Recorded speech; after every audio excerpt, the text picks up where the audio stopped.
Halo, assalamualaikum warahmatullahi wabarakatuh.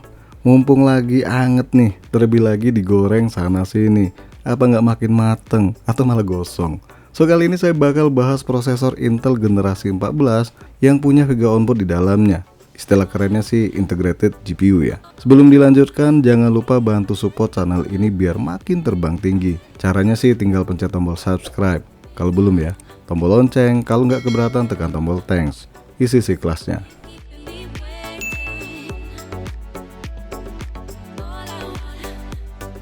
Dari informasi yang saya dapatkan, prosesor Intel yang terkena masalah ini kalau nggak salah dari keluarga Raptor Lake. Sedangkan dari Alder Lake sendiri kabarnya nggak ada masalah. Cemiu lah pokoknya. Apa itu bos? Singkatan bahasa Inggris sih. Correct me if I am wrong. Kurang lebih seperti itu sih. Dan kali ini saya bakal bahas prosesor Intel Core i5 14500 non-app ya, yang harga barunya masih di angka 4,1 juta rupiah, versi box bukan tray. Garansi resminya sendiri 3 tahun nih. Prosesor ini punya 14 core 20 thread, yang mana performance core-nya hanya 6 dan sisanya efisiensi core yaitu 8 core.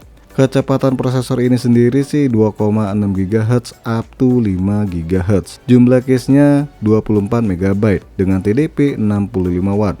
Dan max boost TDP-nya hingga 154 Watt. Oh ya, karena ini non-app, maka prosesor ini pakai onboard Intel UHD 770. Lebih detailnya nanti saya taruh aja di deskripsi.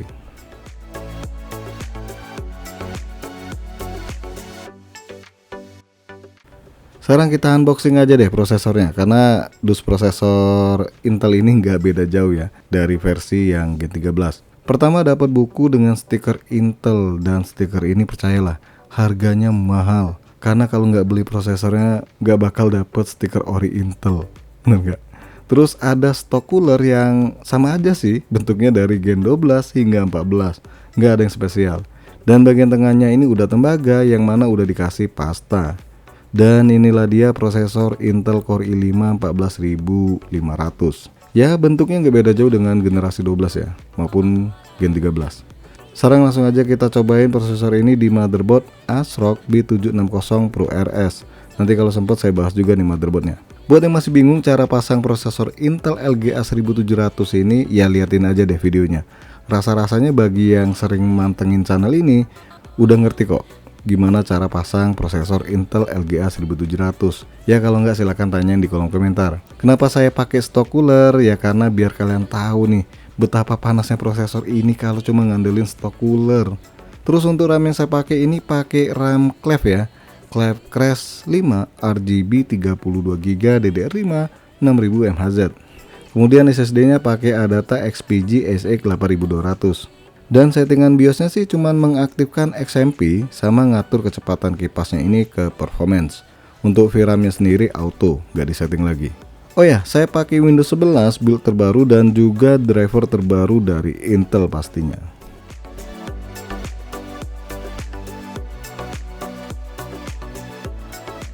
Sebelum dipakein buat gaming, saya cobain editing tipis-tipis di prosesor Intel Core i5 14500 yang cuma ngandelin onboard UHD 770. Untuk file video buat render sih pakai rekaman handphone dengan resolusi 4K dan 1080p. Durasinya 1 menit 30 detik. Buat render video 4K di Adobe Premiere 2024 butuh waktu hanya 1 menit 19 detik. Lumayan ya, padahal cuma sekelas onboard loh. Tapi termasuk cepet sih. Kemudian buat render video 1080p ini hanya butuh waktu 24 detik. Wow, keren. Lanjut, Benchmark Blender Open Data 4.1.0. Prosesor Core i5 ini dapat skor 210.14. Di Cinebench R15 ya walaupun udah nggak relevan lagi ya, tapi nggak apa-apa deh, biar kalian tahu. Untuk OpenGL dapat nilai 92,72 fps. CPU-nya sendiri dapat nilai 2649 CB. Di Cinebench R23 multicore dapat nilai 14.997 PTS dan single core-nya 1880 PTS. Terakhir Cinebench R2024. Multicore dapat 886 PTS dan single core-nya hanya 115 PTS. Nah, selama pakai aplikasi Premiere dan juga Benchmark Blender maupun Cinebench, Suhu prosesor ini hampir menembus 100 derajat Celcius dengan rata-rata suhu mencapai 97 derajat Celcius. Wow, bisa gosong nih telur ditaruh di atas prosesornya. So itulah kenapa kalian wajib pakai CPU cooler yang berkualitas. Jangan ngandelin stok cooler ya. Untuk hasil 3D Mark dari UHD 770 ini ya silakan dipantengin aja. Lanjut kita bakal uji coba game di resolusi 1080p atau di bawahnya tanpa perekam layar. Biar lebih fair nanti kalau di battle sama Ryzen Vega 7.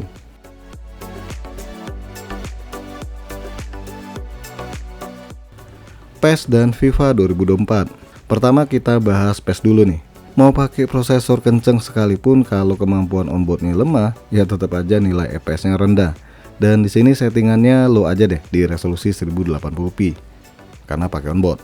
Hasilnya masih oke walaupun nggak sebagus Vega 7. Framerate-nya nggak nembus 60 fps ya, tapi masih cukup pakai di angka 40 fps dan masih lancar. Lanjut FIFA 2024. Nah di game ini saya samain aja settingan gamenya, yaitu settingan low.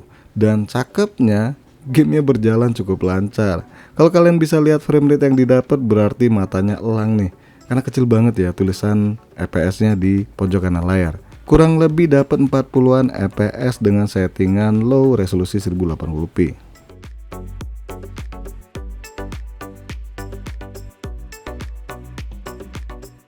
Forza Horizon 5 dan Need for Speed Series. Untuk game Forza Horizon 5 di settingan very low, kalian harus puas dapat framerate di bawah standar yaitu 29 fps. Tapi hasilnya sih masih enak dimainkan ya, biar kata udah di bawah batas kenyamanan. Lanjut game Need for Speed Heat, yang mana di sini saya terpaksa memainkan resolusi di 900p. Karena kalau di 1080p udah ngos-ngosan. Di resolusi segini pun settingan lo masih aja kurang memuaskan. Framerate yang didapat pun gak beda jauh sama Forza Horizon 5 yang mana di bawah 30 fps. Tapi ya masih bisa dibilang lancar juga kok. Sedangkan di Need for Speed Unbound, nah ini dia nih, terpaksa diturunkan dari jabatan.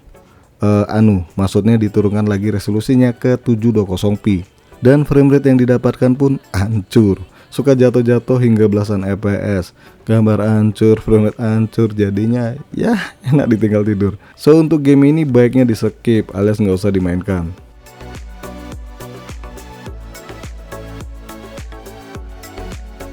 AC Valhalla, GTA 5, Horizon Zero Dawn, Dota 2, dan Watch Dogs Legion. Untuk game AC Valhalla ini nggak banget ya, biar kata settingan low resolusi 720p, framerate-nya hanya dapat di angka 24 fps. Ya namanya onboard Intel ya, belum terlalu wah. Di game GTA 5, nah VGA ini berasa gagah nih, dengan settingan off dan lainnya normal, resolusi 1080p. Rata-rata dapat framerate di angka 50 hingga 70 fps. Lanjut game Horizon Zero Dawn yang mana hasilnya hancur juga nih, macam AC Valhalla karena cuma dapat framerate di angka 28 fps di settingan low resolusi 720p.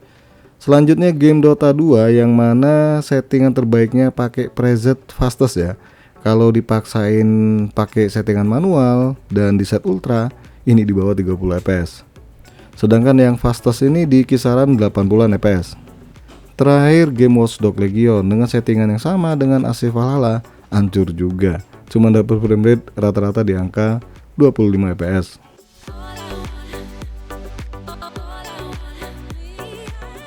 Honkai, Genshin Impact, dan Wuthering Waves. Di game Honkai settingan very low resolusi 1080p ternyata cakep, macam si Risti. Pokoknya keren.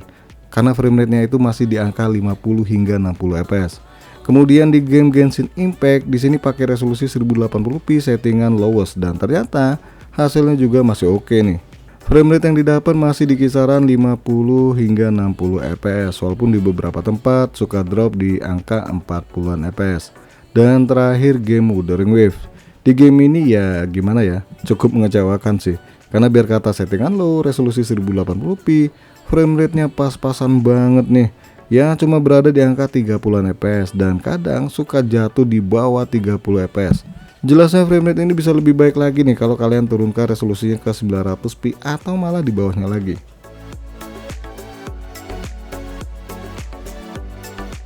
Apex Legends, PUBG, The Final, Warzone, dan Valorant. Di game Apex Legends, settingan low 1080p hasilnya cukup lumayan karena bisa di atas 30 fps. Walaupun pas lagi banyak ledakan ini drop di bawah 30 fps ya, tapi masih oke lah. Untuk game PUBG kalau di resolusi 1080p set very low, ini memang sedih di bawah 30 fps. Cuma kalau mau fps-nya lebih dari ini maka beli VGA. Ya enggak dong. Turunkan aja resolusinya ke 720p. Dan ternyata frame rate-nya nggak beda jauh, bedanya tipis banget. Lanjut game The Final nih, hasilnya juga nggak beda jauh sama PUBG dengan settingan yang sama. Tapi kalau kalian turun ke resolusinya ke 720p dan scaling modenya pakai Intel Xe-ss, maka frame rate yang didapat rada lumayan. Kemudian game Warzone 20. Nah ini dia nih, hasilnya hancur. Samaan juga sih dengan UHD 730 yang pernah saya coba mainkan game Warzone ya. Ini hancur banget nih. Kirain bakal lebih baik dibanding UHD 730. Ternyata enggak. Aduh. Terakhir game Valorant. Kalau ini mah jangan ditanya ya. Di set low bisa tembus hingga 300 fps lebih. Senjatanya hilang, bos. Ya ndak tahu itu kenapa senjatanya bisa hilang ya. Mungkin bug kali ya.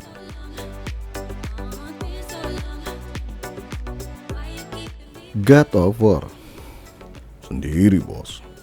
Iya nih, ketinggalan satu, makanya sendirian. Jomblo, menyedihkan.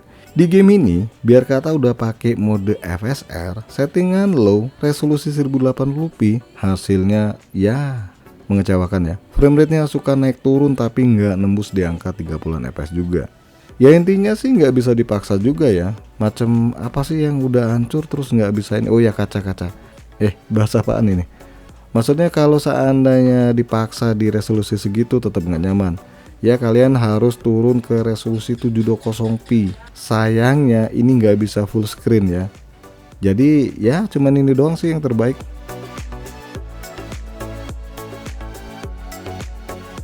Dari sekian game yang diuji coba, ada yang oke nih, ada juga yang hancur. Namanya juga VGA onboard. Tapi tetap aja ya, onboard Intel UHD 770 ini masih kalah loh dengan AMD Ryzen Vega 7, khususnya buat gaming ya. Dan ada juga game yang nggak bisa running di Intel UHD 770 ini, macam Alan Wake 2, terus The Last of Us, terus apa lagi ya? Saya lupa sih. Tapi nanti deh, kalau saya ingat saya taruh di kolom komentar. Insya Allah kedepannya bakal saya set PC i5 Gen 14 ini digandeng VGA RTX 4060 Ti. Ini kalau sempat dibahas di konten berikutnya. Nah bagi kalian yang pegang prosesor Intel generasi 13 dan 14 selagi pakai Alder Lake ini nggak usah khawatir ya, karena sampai sekarang saya belum ada informasi kalau Alder Lake ini bermasalah. Yang pakai Raptor Lake, nah ini dia nih, kalian wajib siap-siap kalau seandainya memang nanti kena masalah. Dan saya sendiri berharap kedepannya bisa diperbaiki segera permasalahan yang dialami oleh Intel ini. Oke guys, sampai di sini aja dulu bahasan kemampuan gaming dari Intel UHD 771 ini. Sekali lagi jangan lupa support channel ini dengan cara subscribe, like, dan share. Terima kasih sudah mampir di Angka Channel.